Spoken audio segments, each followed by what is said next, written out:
This is the Rise to Triumph podcast, and my name is Crystal Torres.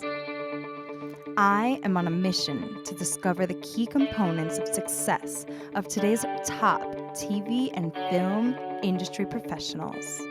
If you are interested in becoming a working TV film professional or intrigued by the journey and are looking to surround yourself with the best industry minds, then this, my friends, is for you.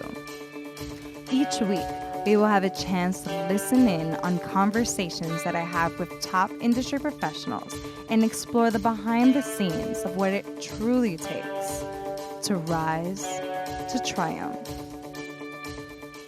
Hello, everyone. Welcome back to another episode of the Rise to Triumph podcast. My name is Crystal Torres.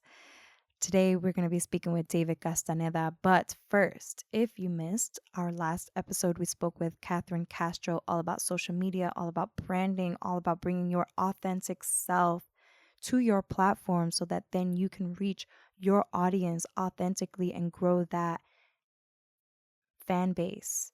She knows a thing or two about a fan base because she has over 50,000 followers on Twitter, almost 400,000 followers on Instagram. So definitely want to check that out after you listen to this conversation that I have with David Castaneda. David was so generous with his time while he was speaking with us. He was on set filming Soldado. And this film is the sequel to Benicio del Toro's film Sicaro, which, if that might sound familiar, it's probably because it won it was nominated for 3 Oscar awards. And he spoke with us about his journey of what's gotten him to this point. His, I guess, quote unquote, big break was when he won Best Actor at the NBC Short Film Fest. He won a $25,000 talent deal with NBC, and he spoke with us about what he was doing as an actor for his career leading up to that point, and then the doors that the NBC talent deal and that short film specifically was able to then get him that representation and get him into those bigger rooms that were then able to get him to book roles in films like End of Watch, TV shows like Switched at Birth, TV shows like Jane the Virgin, Blindspot, just to name a few. So David, not only is David very talented and doing a lot of really amazing things for his career, he just is very humble and really breaks it down to us about really understanding your essence and using that as a way to take control of the room as an actor while you're auditioning. So it's a really great conversation. It's also pretty quick because, as I said, he was on set. So he was just very, very generous to just give us some time. So thank you again, David, and enjoy, everyone. How are you feeling right now? Cold. Cold. Aside from No, being it feels cold because you're good. in Albuquerque and it's freezing over there. Yeah, no, it's freezing right now. We're actually we've been shooting the film since the 3rd of November. Or Oh, been snap. here So since you're already on set and you've been filming. oh yeah, we've been filming for And this a is good Soldado. 5 weeks. Mhm. Yeah. I mean Wow, the that's so reports come out awesome. a Thank little you for later. taking time away from that. Oh no, not at all. It feels good. I mean, it's not a I haven't put too much thought in it in terms of stature or don't get me wrong, I feel grateful. I feel extremely grateful and lucky to be in this position of having people respect what I've done, Yes. and so therefore landing other gigs and stuff. But it's not, it's crazy when we think, or when I thought when I was starting, once I book a certain gig, I'm gonna feel like I made it or anything like that. But Yeah. that kind of tends to fade away. Yeah. Um, And at explain least that. for Like me, why does that fade away? Just for people that might not understand well, that. w- yeah. Well, the thing about what I mean by that is, um, if you start putting that as a goal for in order for you to feel safe in the business, then you're never going to get there. You Yes. know, because once you're, I mean, I'm halfway done with this project, and you know, I'll have moments of what am I going to do after? Mm. You know, I don't have another gig lined up, but but that comes from a status of thinking if I get the next project, then I'm going to feel like I made it, or if I get certain project, I'm going to feel like okay, I'm never going to go broke or not have a gig. No, because it's all possible. All I can focus on is right now, and the work that I'm doing now, and hopefully from this project, And other projects how do come you through. train And yourself to like do that? Because that's hard, right? It's just like and I feel like for anyone that's an actor, director, I feel like anybody, you know, it's just like that's always it's like, wow, I'm so happy to be working now. But, you know, mm, it's like you do need to think of the next steps at the same time, you know, but like so how do you balance that where cuz it can get a little I guess if you're not in that right mindset, it can maybe be a little fearful, I think. oh yeah, well, I mean, it can cause anxiety, Yeah. for sure. I think Yeah, so. I mean, one of the things that has helped me a lot is having a good backbone. Mhm. So, for example, the people that I've been friends with since I started are still my friends, and I'm not validated towards getting jobs, Yeah. and so that has really helped me think, oh, you know, like if I don't get this next job, no one's gonna love me or no one's gonna want to be next to me, and that's not the case. It's the people that you start with are usually the people you end up with. Mhm. Um, And when you're saying the people yeah, that you so start it's with, just like the people that like when you were starting to book roles and stuff like that, like they were starting too? Is that yeah, no, you know what? It's not about no. I mean more like your childhood friends, Oh, got the it. Just people like that you. family, friends, people that Hmm. that know you before, you know, you're on on any screen. They're just like, Yeah, yeah. the people that know that care for you, care about you, Yeah. for you, not because of a certain status or anything like that, and under me understanding that um I'm not just I don't consider myself an actor. I think acting is an art form, so therefore I consider myself an artist, Yeah. and so therefore as an artist we create, and I don't get stuck by thinking that I have to impress this person or I have to do this in order to get a gig because that, of course, will cause anxiety Yeah. because I question myself. But if I consider myself a creator in certain ways, even when I'm just acting in a certain project, even as small as that can be, if I consider myself a creator, then I have so much value to. I feel like I'm more valuable going into a Yeah. project, You know, just even and hearing you and say that just kind of like I felt like soothed me. It's like, yeah, because you're feeling like yeah, you're creating something to be a part of what's happening in that moment, you know? yeah, you're adding your own essence to whatever canvas is being painted, and that itself has a lot of power. Yeah. You get to understand that although there are millions of actors, millions of artists in whatever city you're living in, no one can bring what you bring to the table. If you can honor that, if you can really capture your own essence, that kind of that puts you ahead of the game And for how do you feel under. like capturing your essence? You know, it's like I almost feel like is that kind of like a brand thing? Like how do you find that? Like what what brings you to that? Well, it's it's weird. It's I mean for me, it's a culmination of a lot of things. When I first started, um, people were saying you have to market yourself as a certain kind of person. Yeah. You're like Uh-huh. the girl next door, the Yeah, blah stud, blah blah, the yeah. pretty boy, the surfer, the villain. You know, you have to, And I'll tell you this much: when I first started doing acting classes, or even just taking little acting seminars to kind of understand what's going on, Yeah. people told me that I would be a great DJ. I could be a great spokesperson for MTV, and I mean, at first I was like, oh, it's cool. I have a spot in this industry as a DJ. Yeah. But but the reality was, now that I think back at it, is like you try to get pigeonholed by anyone that you come across, because Totally. some some people. you know, look, it goes both ways. Mm-hmm.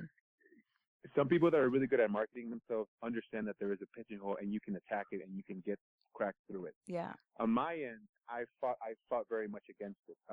And to discover one's essence came as me thinking, well, it's not so much that I am a good boy next door or a nurse practitioner or a manipulating writer, whatever, in all these shows that I've ever played in. What it is about discovering your essence, it's knowing what you think. Mm. What are your opinions as a person? Because the more you can honor that and stay truthful to that, without having an ego and without being stubborn about what you believe in, if you have an open mind, then your essence will eventually seep through. It's as if you watch any actor that you love on screen and you see them going through this emotional a storm of what being happy, being in love, being in pain and agony, whatever. It's actually them. Like if you see an actor cry, it's not the character's tears that are coming down his face. It's the actor's tears. Mm. And that's why a lot of people that make it, and there's some people that find their essence and they don't make it. It's just, it's the luck of the draw. But when you find people that you actually get to see and are exposed to, these are people that are going through this feeling, and they're not acting. They're actually living it. And that is, I think once one can find their own essence, then that comes very easily. So I think about it as almost like an amplifier. Yeah. Like we as human beings are amplifiers. So if, for example, I'm playing, let's say I love the Beatles. Personally, I love the Beatles. Let's say my character hates the Beatles. Yeah. Right? So then, in my essence, when I hear the Beatles, I have to fine tune it to where I hate them. So how am I going to hate them? So then I correlate them to a band that I hate. Like, for example, I don't know. I'm not going to give a band that I hate because I don't want to put them on blast. But Yeah. I put a band that I hate, and then I overlap it with when I hear the Beatles. Yeah. And so, but that's my own emotion. So it's not a phony. Yeah, but I thing. think what you're saying too is like you have to know that, right? Like you have to know that yeah, okay, I do love the Beatles, but separating that or like I guess particularizing that emotion to something else. Yeah, and it's not to think, how do I portray this so the audience can understand that I'm angry here? It's not about that. It's about how do I get angry because of this. It's not, that's why acting can be very therapeutic because it forces us to deal with a lot of things that we haven't thought about or that we kind of grasp, kind of scrape the tip of the surface of the iceberg, but we never delve into it. And that's one of the things that Yeah. can help you find your essence, is to understand your own opinions and putting them on the paper whenever you get sides or a script to read and to act, to play. Now, I mean, a big defining point that really I guess I'm just assuming, but you can correct me. Like, I guess maybe put you on a higher platform, really change the trajectory of your career, or just put it on a platform that more people can notice you, was when you won Best Actor for the NBC Short Film Festival. And that was when, back in 2011? Oh, yeah.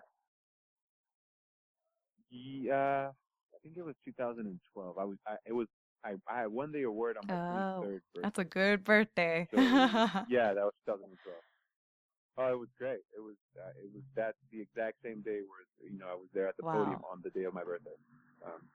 It exposed me to a lot of now people in the industry. Quickly, so we know exposed, so like what got you to that point, right? Because that's what I'm kind of interested in, right? Because it's like you get there, and then of course then that leads you to the people. But what was that getting there, like for example, what do you mean, like what led me to that event? Yeah. Well, I mean, a lot of acting classes. And you're born and bred Cali boy, right? Yeah, well, I was born in Cali, but I was raised in Mexico for 7 years. Okay.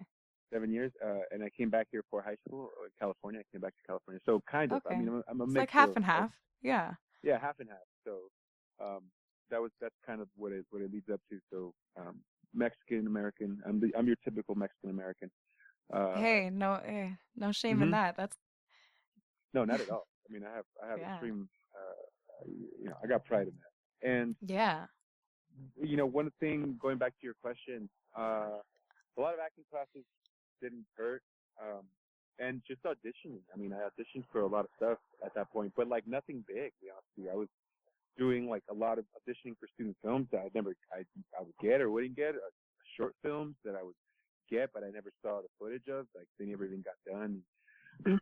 And this then came this little short film mm, that came through my acting class. So apparently they were doing Oh. this. They were doing casting for this short film.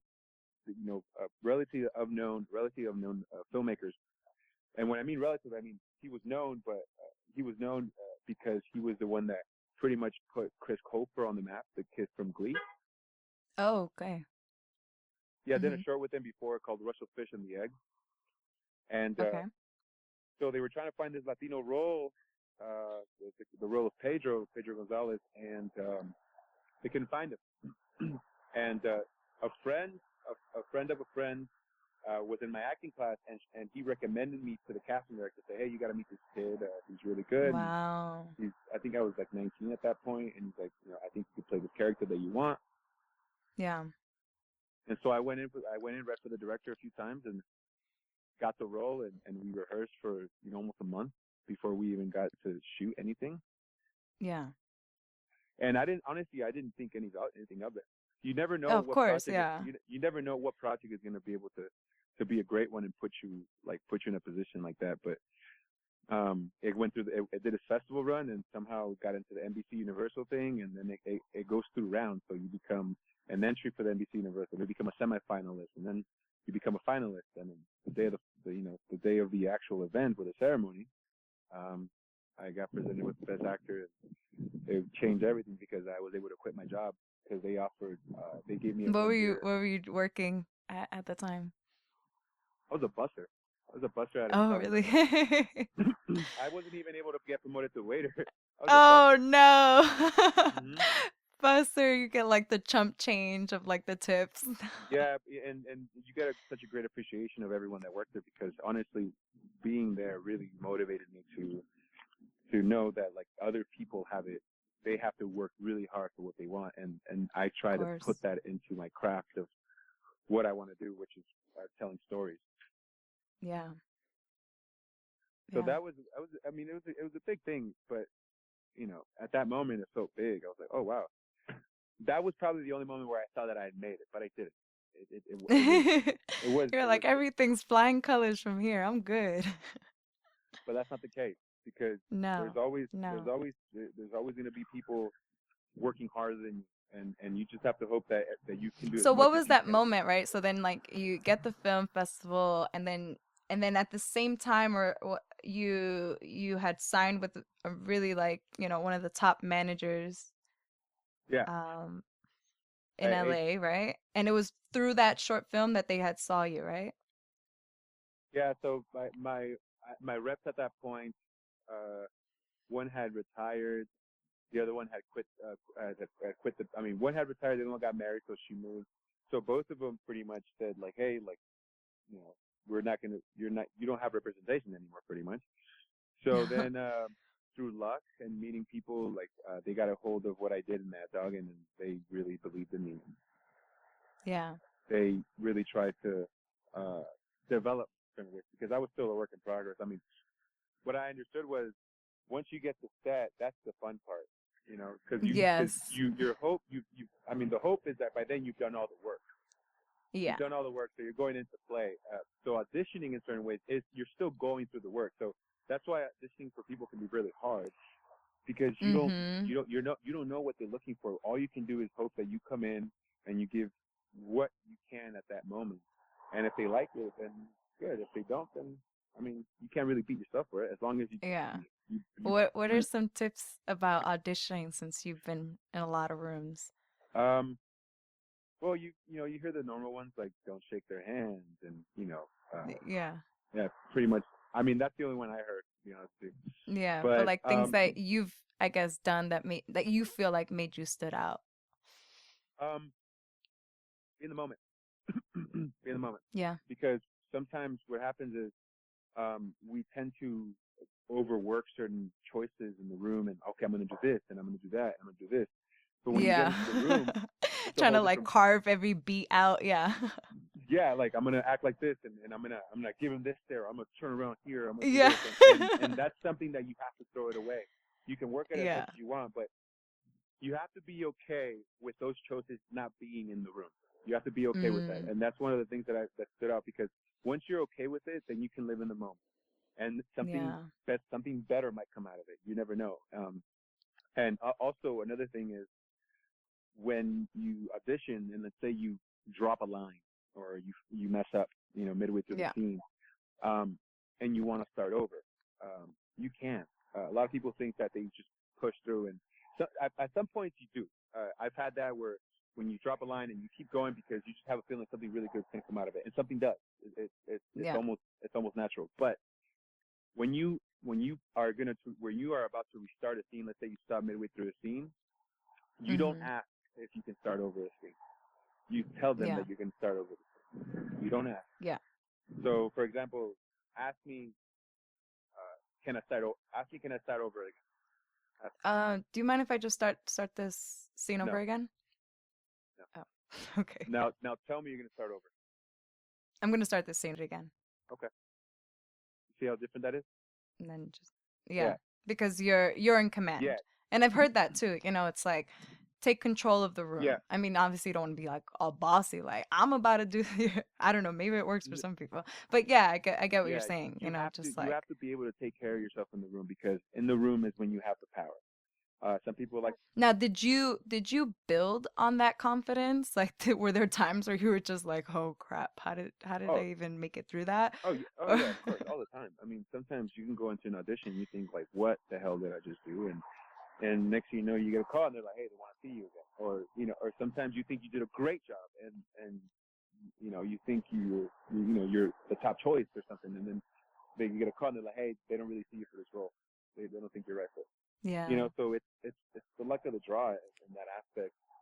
But with that's why I think that auditioning is such a crucial thing in order for someone to get better. I mean, to make it, because you have to go through those no's over and over and over again to get that yes, because eventually one person is going to say yes, and that's all you need.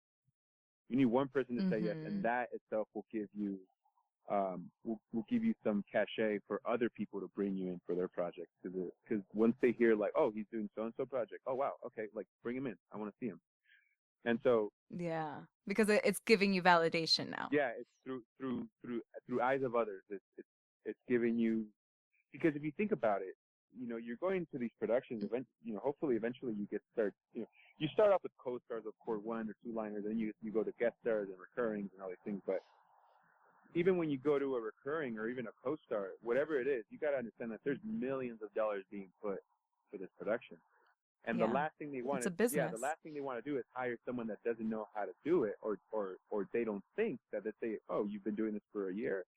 Yeah, I'd rather hire the one that's been doing it for 10 years. That, Yeah. especially if it's like a guest star or something, that they're going to do it and be able to do their job. Except unlike someone that's just been doing this for like a year. And yeah, can we trust this this project? Not that he's going to be the lead, but time is money. Time is money, Oh, of course. and if you're Yeah. gonna fluster during the take, then they've wasted a whole fucking day with you. Um, yeah, Yeah. so it's about experience. You have to deal with this. Um, when I was first starting, I did this audition for a Nickelodeon audition for like it was a big show, and it was like one of the leads. And I remember I did a great job in it, and the reason I know is because the casting director was very much interested in what I brought to the table, and she was very like, she complimented me, you're really good, and blah blah blah. And she said, how long have you been acting for? And I was really proud of the fact that I've only been acting for about 8 months. I was really proud because they're like, oh, I'm really Yeah. good at it. 8 months, yeah. Watch me, imagine me in 5 years. So I said, oh, I've been acting for 8 months. Uh-huh. Really proud of it. Okay, great, thank you. Yep. And that was it. That's the last time I heard. That's the last time I heard from them. And it was because of that. I was green. I Yeah. was green, and yeah. Yep. Yep. That happened to me like when I first moved out here too. And I was like, "Oh, I just moved out here." And I was so excited and And I was like, "Oh, shoot." yeah, That was probably not a I good thing. shouldn't have said that. So would you think so people that are listening to that, like if they are like, would you say like not to say it or like to lie or how do you know? If the question comes, I don't see why not. I mean, you don't have to say like, "Oh, I just got into this industry." No, you could say I've been acting. If you were doing theater at 15, say I've been acting since I was 15. You know, Yeah. if you were doing theater in high school, then you can say that, and that itself will take account. Um, you're Yeah. not lying. You know, you're not Yeah. you're just skewing the answer a little bit. Yeah. But you Yeah. can, Just don't make it sound like you just yeah, fresh off the yeah. If boat. you if you make it sound like that, some people, it takes it's very They few, look down. Yeah. which is it's very few that will get the opportunity if they say that they've been doing this for 6 months. Very few. Mhm. They have to have seen something Yeah. extremely special inside of you. But Yeah. I like to think that I'm one of the normal ones. So that just happens to be getting there by doing a lot of hard work. Stop it. No, I think you're very talented. How are you, I guess, because I want to start wrapping this up because I know I want to take up more of your time. But so I mean, you're working with Benicio del Toro. Like, did you already complete the Amazon pilot? Yeah, we completed that mid October. Yeah, we finished that mid Yeah. October, and then this one's geared up 3 weeks later. So it was an Mm-hmm. interesting thing because my birthday is October 24th. So both projects happened Yeah. around my birthday, which was Look at that. I mean, your birthday must be very oh lucky because all these amazing things in your career keep happening around yeah, that it's a time. great it's a great thing to kind of have it in the back of my mind to know that like, oh, my birthday's coming up. I wonder what project Yeah, yeah. But now you're expecting, I you're wonder like, what project I'm gonna what's gonna post. happen this year? Yeah. Yeah. Yeah, no, but it's Now, like, oh, go ahead. no. Sorry. Go ahead. Yeah, like so doing these projects, working with, these people with, that have worked on such projects, how does it feel like on set with you? Are you just in your zone? You're just, like you said, present? Mm. Well, it very much is present. Very much is present, Yeah. and being able to, um, one of the things that I take a lot of pride in is knowing people from the crew, up, crafty people that do your makeup, everything. Is really taking in everyone because I'm sure this has been reiterated many times in the industry. Is like you have to be nice to everyone because, and genuinely nice, of course, Yeah. because you never know who's going to end up being your boss later.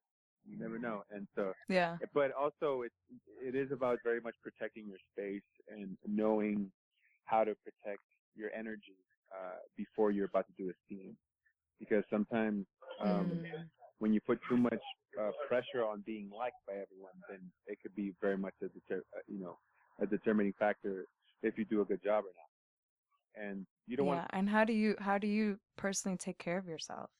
Um, well, it just depends on the role. Uh, you know, Yeah. if it's a really heavy role, then you know they'll understand that if you're quiet, you're quiet.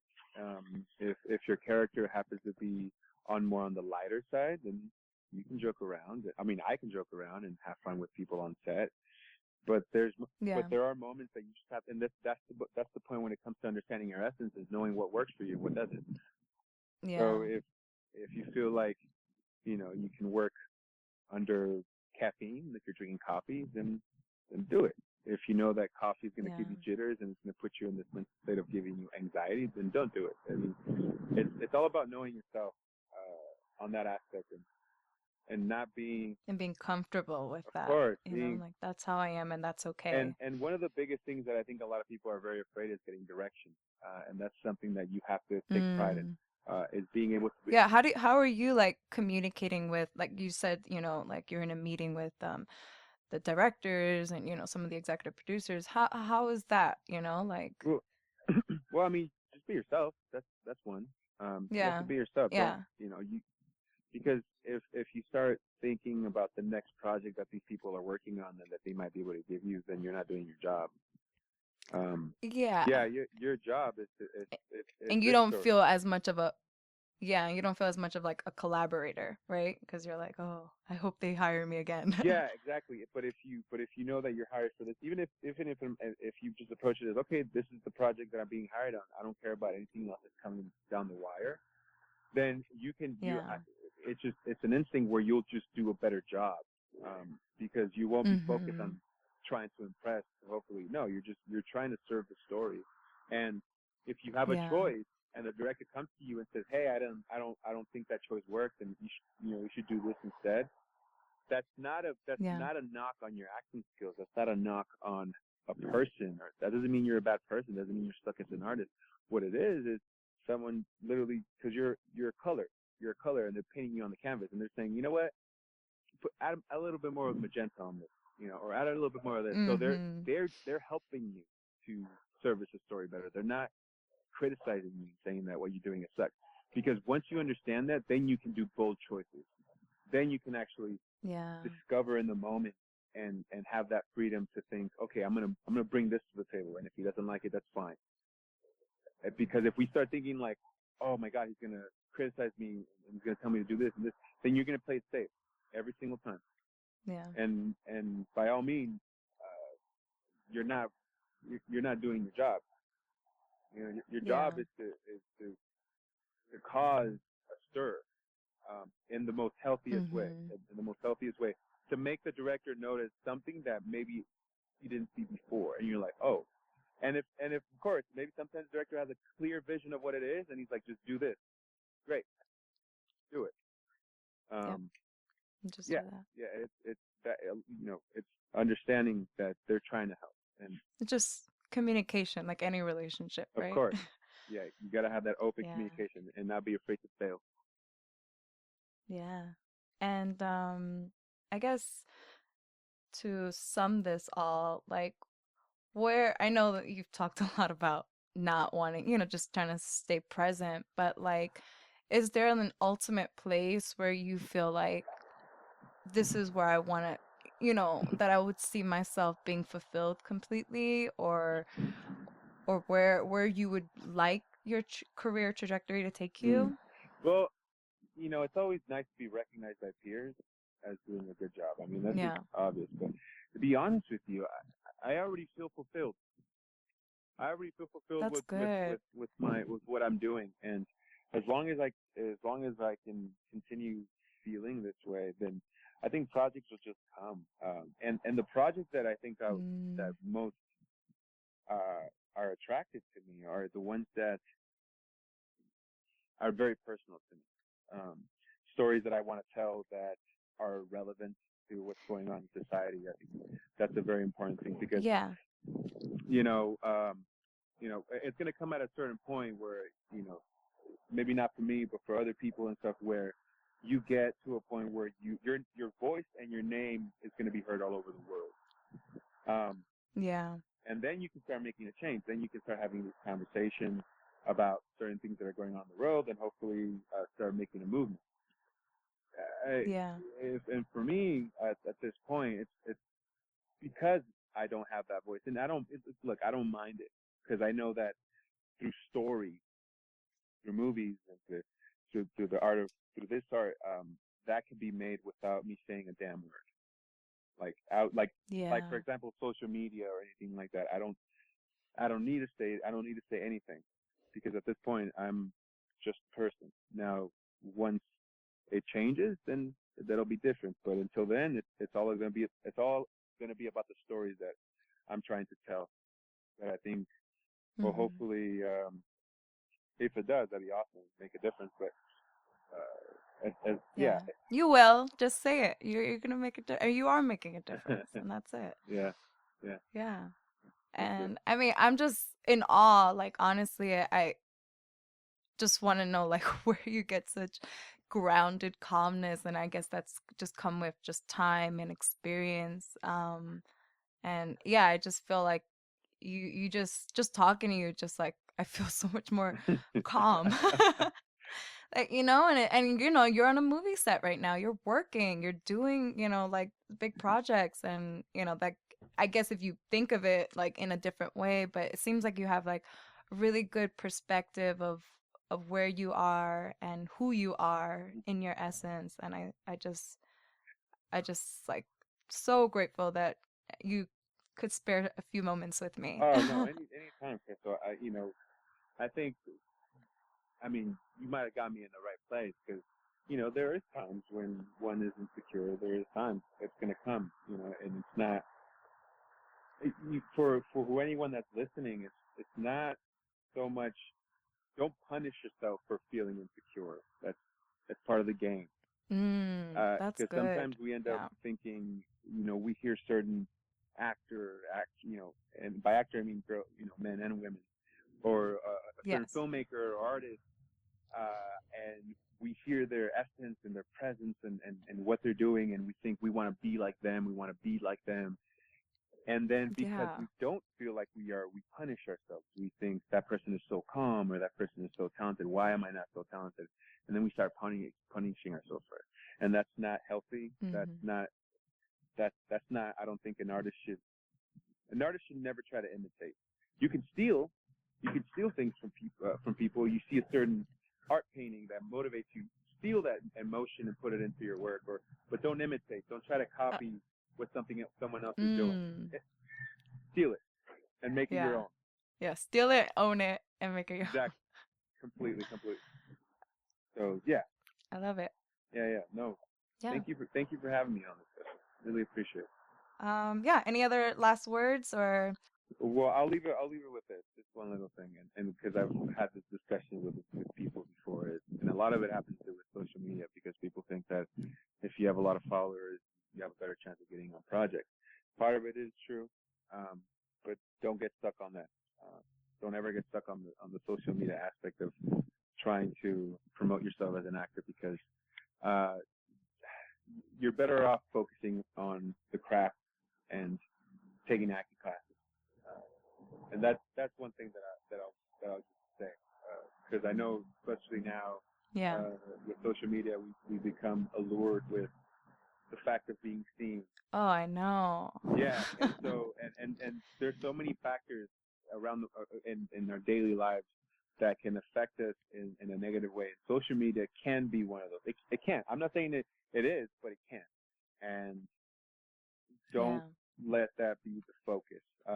The recognition will come eventually by doing the work. It's Hmm. not going to be instant, and it's no one's going to be an overnight success.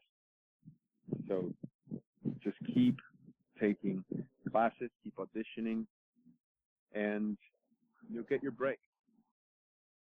I mean, how cool was David to just like be on set and take time away so that he can speak to fellow actors and fellow industry people.